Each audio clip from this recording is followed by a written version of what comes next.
Alright, howdy boyos. Welcome to ZERO Sievert. So funnily enough, I came across this game on a very tiny Tarkov memes subreddit, and it kind of looked to me like a mix of Tarkov and Stalker, however in a top-down format.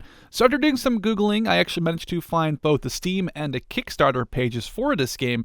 And actually, on a Kickstarter page at the very bottom, you can download a playable demo, which I will link here in the description, so you can actually check it out for yourself. So initially, you start by selecting your starting equipment. This is just going to be really a choice between weapons and armor that you start off with. As you can see, there's quite a few different setups, including a testing one. The testing one, I kind of felt like it was cheating. So initially, I went with the PPSH SMG, the World War II submachine gun that the Soviets used, with some light body armor. Now, other options include an AKS-74U or a Scorpion SMG and a shotgun combo. After you select your kit, you spawn inside a heavily guarded bunker called ZERO Sievert. This is one of the last safe places left in Tarkov, the area where this game takes place. In this bunker, you can trade items with vendors, get tasks and quests, store your equipment, and also craft new items in your little hideout. Walking near characters will sometimes allow you to open a dialogue menu to get to know more about Tarkov, the bunker,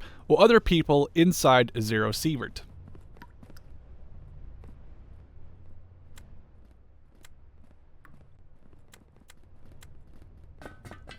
When you feel confident in your kit, and you talk to all the vendors to get quests and tasks, it's time to go on a raid. You leave the bunker and you talk to the train conductor outside, who drops you off at one of the many areas on the map.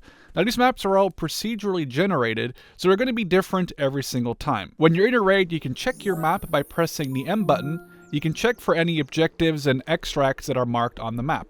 Now, the big yellow circles are going to be areas for your quest locations, and the extracts, which is how you get out of the raid and secure the loot that you picked up, they're marked on the map in these gray-green circles, but because I'm colorblind, it's really hard for me to tell exactly what color they are. Now, the world of Tarkov is, unlike Tarkov, not just populated by bandits, but also by all sorts of wildlife that will attack you like boars and wolves. Now, they might not form a big threat by themselves, but they're usually found in larger packs, which makes it harder to survive an encounter with them because you do tend to run out of ammo pretty fast. Where it also differs from Tarkov and really reminds me more of Stalker, there's radiated areas around the map, and you will have to get radiation suits from a medical vendor in the bunker to traverse these without taking too much damage.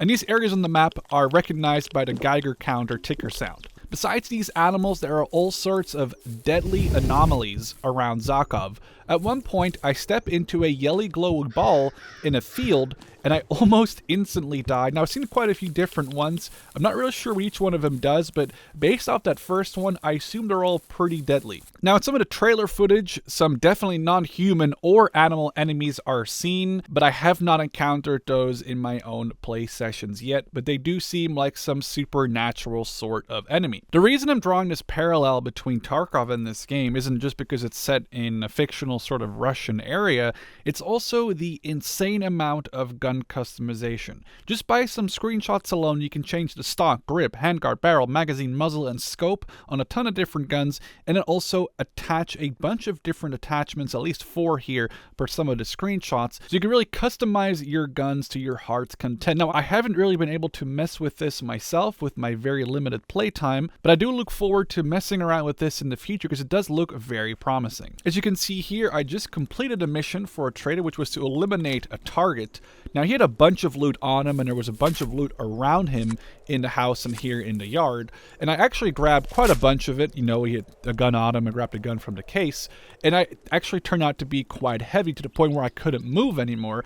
So I shed some weight, and I was definitely overweight. But I knew the extract was pretty close, so I could just stumble towards it.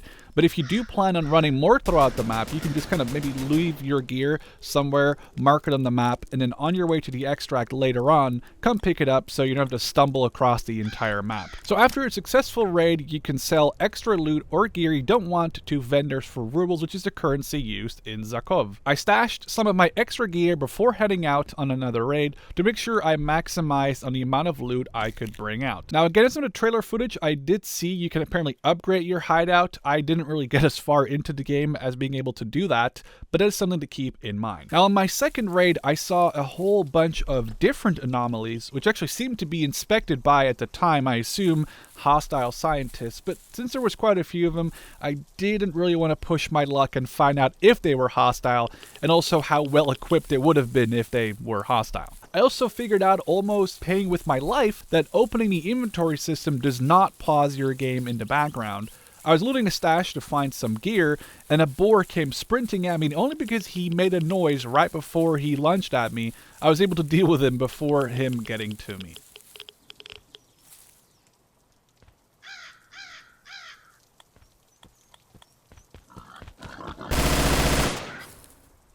On my way to the extract, I came across a larger group of wolves that I figured to try and take out, because I do have a quest where I have to hand in a bunch of raw meat, so I figured besides getting the raw meat quest done, I could also get some much needed experience.